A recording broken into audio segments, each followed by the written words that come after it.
নমস্কার, আশা করি সকলে ভালো আছেন। সুপ্রিম কোর্টের রায়ে পঞ্চম বেতন কমিশনের যে বকেয়া ডিএ পাওয়া যাবে তা কিভাবে ক্যালকুলেশন হবে। খবরে প্রকাশিত অনুসারে WBIFMS এ একটি নতুন আইকন যুক্ত হবে। সেই আইকনের মাধ্যমেই এই ডিএর 25% হিসেব করা হবে, অর্থাৎ বকেয়া ডিএর 25% হিসেব করা হবে। এর জন্য একটি তথ্য প্রযুক্তি সংস্থাকে দায়িত্ব দেওয়া হয়েছে, তারাই এই কাজটি করছে, যা খবরে প্রকাশিত হয়েছে। এই WBIFMS দিয়ে বকেয়া ডিএর যে 25% হিসেব হবে তার জন্য একটি অপশন ফর্ম ফিল আপ করতে হবে। এবার খবরে এটা কিন্তু প্রকাশিত হয়েছে, এখনোভাবে কোনো সরকারি নির্দেশিকা জারি হয়নি। আজকে আমি আলোচনা করব এই WBIFMS এর মাধ্যমে কিভাবে বকেয়া ডিএ ক্যালকুলেশন হবে এবং কোন কোন তথ্য লাগবে সেই বিষয়ে আজকে আলোচনা করব। তার জন্য আপনারা আপনাদের হাতের কাছে একটি খাতা পেন নিয়ে রাখবেন।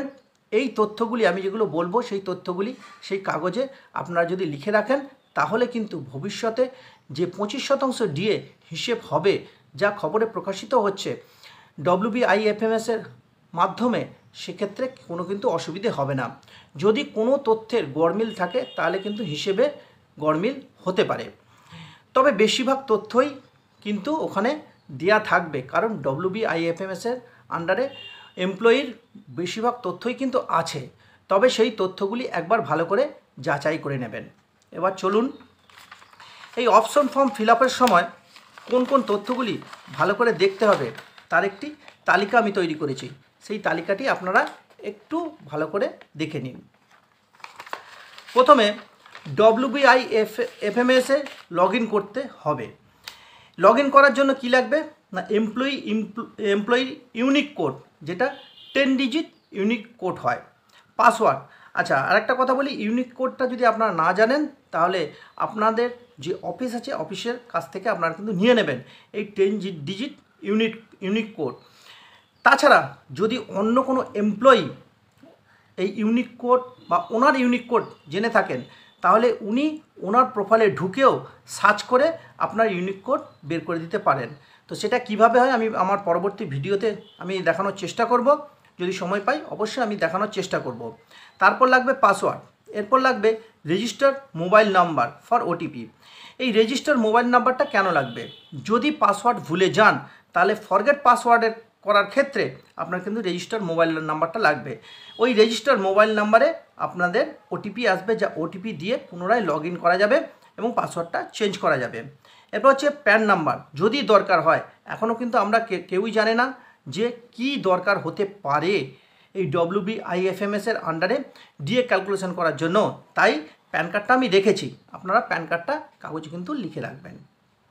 এবার আসি, আমি দুটো পার্টে করেছি, একটা হচ্ছে কি বর্তমান কর্মচারীদের ক্ষেত্রে, আর একটা করেছি পেনশনার এবং ফ্যামিলি পেনশনারদের ক্ষেত্রে। এবার প্রথমে আসি বর্তমান কর্মচারীদের ক্ষেত্রে, মানে যারা এখন কাজ করছেন, চাকরি করছেন। প্রথমে হচ্ছে গিয়ে জয়নিং ডেট বিফোর 1/4/2008, 2008-এর আগে যদি কেউ জয়েন করেন তাহলে তার জয়নিং ডেট, এবং 1/4/2008 থেকে 31/12/2019 পর্যন্ত যদি কেউ জয়েন করে থাকেন, মানে এই পিরিয়ডের মধ্যে যদি জয়েন করে থাকেন তাহলে তার জয়নিং ডেটটা কিন্তু লাগবে। Basic pay at time of joining, এবার এই জায়গাটা একটু বুঝে নিন যে basic pay at time of joining, যদি কেউ 1/4/2008 থেকে 31/12/2019-এর মধ্যে জয়েন করেন তাহলে ওনার বেসিক পেটা লাগবে। কিন্তু যদি 1/4/2008-এর আগে কেউ জয়েন করে থাকেন তাহলে ওনার ক্ষেত্রে বেসিক পেটা লাগবে 1/4/2008-এ, অর্থাৎ 1/4/2008-এ ওনার যে বেসিক পেটা ছিল সেই বেসিক পেটা লাগবে। আবার বলছি, এগুলো কিন্তু একটা ছোট কাগজে লিখে রাখবেন, তাহলে কিন্তু সুবিধা হবে ক্যালকুলেশন করার সময়, বা যখনই নির্দেশিকা জারি হবে আপনারা WBIFMS-এ যখন লগ ইন করবেন তখন কিন্তু এই তথ্যগুলি একটু যাচাই করে নেবেন যাতে কোনো ভুল না হয় ভবিষ্যতে। তো এটা এই বেসিক পে পর্যন্ত বললাম। হ্যাঁ, আরেকটা কথা, বেসিক পের ক্ষেত্রে কিন্তু গেট পে সহ কিন্তু বেসিক পেটা হবে, ইনক্লুডিং গেট পে। আচ্ছা, তারপর হচ্ছে গিয়ে রিটায়ার্ড উইদিন পিরিয়ড 1/4/2008 থেকে 31/12/2019। 1/4/2008 থেকে 31/12/2019-এর মধ্যে কেউ যদি রিটায়ার করে থাকেন তাহলে তার ডেটটা লাগবে। মানে কত তারিখে উনি রিটায়ার করলেন সেই ডেটটা কিন্তু লাগবে। আর যদি 1/4/2008 আগে কেউ রিটায়ার করে থাকেন তাহলে ওনার ওই 1/4/2008 সময় যে রিটায়ার করার সময় ওনার যে বেসিকটা আছে সেটা লাগবে।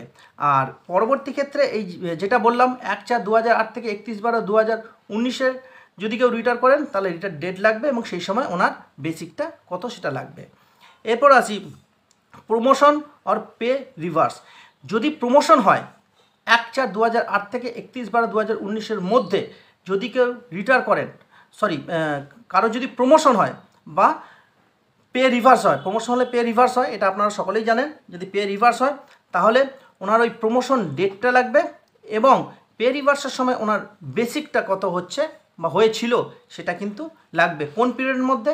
1/4/2008 থেকে 31/12/2019 মধ্যে।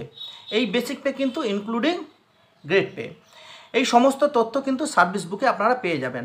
আপনাদের যে সার্ভিস বুক আছে সেই সার্ভিস বুকটা একটু দেখবেন, সেখানে কিন্তু আপনারা এগুলো পেয়ে যাবেন। আমি যে তথ্যগুলো বলছি এগুলো কিন্তু বেশিরভাগ তথ্যটাই WBIFMS-এর মধ্যে আছে।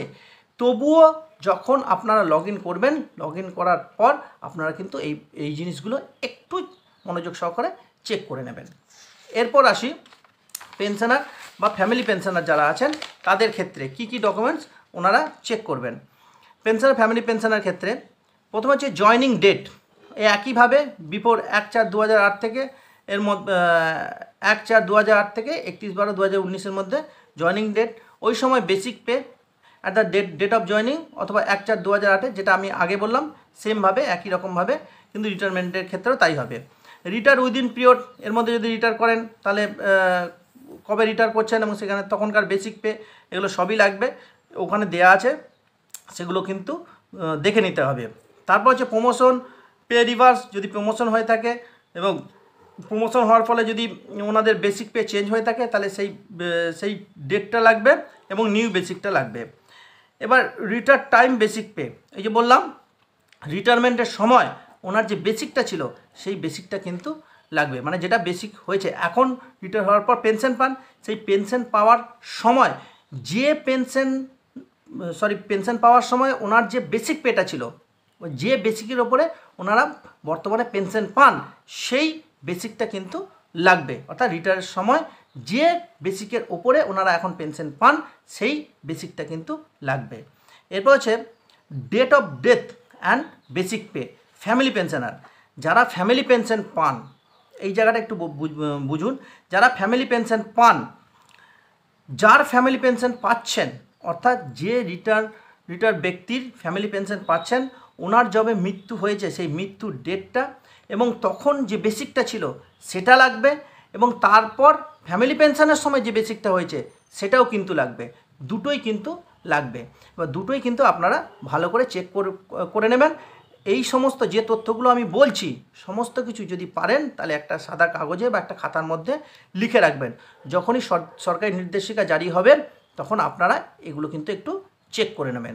তো এ তো গেল কীভাবে ডকুমেন্ট চেক করবেন। এবার আসি যারা বর্তমান কর্মরত আছেন তাদের ক্যালকুলেশনটা কিভাবে হবে বা কারা করবে, তারা নিজেরাই দেখতে পারবেন এবং সেটা ডিডিওর মাধ্যমেই হবে।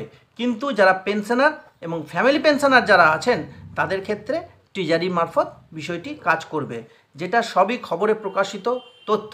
এটা কিন্তু আমার তথ্য নয়, যা খবরে প্রকাশিত হয়েছে কয়েকদিন ধরে সেই তথ্য অনুসারে আমি বলছি যে পেনশনার এবং ফ্যামিলি পেনশনারদের ক্ষেত্রে কিন্তু ট্রেজারি মারফত কাজটি হবে।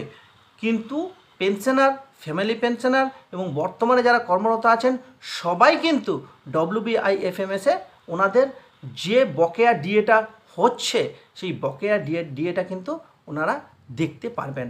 আমি আমার পরবর্তী ভিডিওতে আমি চেষ্টা করব যাতে এই WBIFMS-এ কীভাবে লগ ইন করা যায় এবং কীভাবে ফরগেট পাসওয়ার্ড করে নতুনভাবে পাসওয়ার্ড জেনারেট করা যায় সেই বিষয়ে আমি আলোচনা করার চেষ্টা করব। ততক্ষণ পর্যন্ত যদি ভালো লাগে আমার তথ্য তাহলে চ্যানেলটিকে সাবস্ক্রাইব করে সঙ্গে থাকতে ভুলবেন না। সকলে ভালো থাকবেন, সুস্থ থাকবেন, সঙ্গে থাকবেন।